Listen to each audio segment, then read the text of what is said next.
Et il y a des points communs qui reviennent. D'abord, un point commun, c'est une volonté de co-construire au service du bien commun. C'est-à-dire la capacité finalement de penser ensemble les grands défis de société auxquels nous sommes confrontés, économiques, sociaux, environnementaux et sociétaux, et finalement d'inclure tout le monde pour répondre à cette question-là. Tout le monde. C'est pas un petit cercle qui dirait nous avons la solution et comment on construit entre nous. C'est finalement, il faut mobiliser l'ensemble du territoire. Donc cette vision de travailler ensemble sur cette dynamique-là. Le deuxième élément, qui est très bien caractérisé par les objectifs de développement durable, c'est une vision systémique des enjeux. Parce qu'aujourd'hui, on ne peut pas traiter les enjeux environnementaux d'un côté, économiques de l'autre, sociaux de troisième. Comment on traite ensemble ces questions-là, et ça pose une triple vision, tous les acteurs, tous les domaines, tous les territoires. Et donc cette vision systémique, c'est au cœur de l'action des différents acteurs. Et puis le troisième, c'est d'avoir choisi l'action.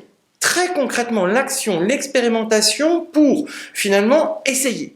Et de pouvoir regarder ce que ça donne concrètement. Quels en sont les résultats? La co-construction du bien commun est loin d'être un long fleuve tranquille, au contraire, c'est jonché d'apprentissage permanent. C'est une stratégie qui se construit progressivement. Et donc cette démarche d'expérimentation par l'action, eh bien c'est ce qui caractérise finalement cette dynamique. Donc vous avez les trois notions finalement essentielles. Un, par l'action, regardons ce que l'action va produire pour pouvoir, à partir de là, apprendre de l'action.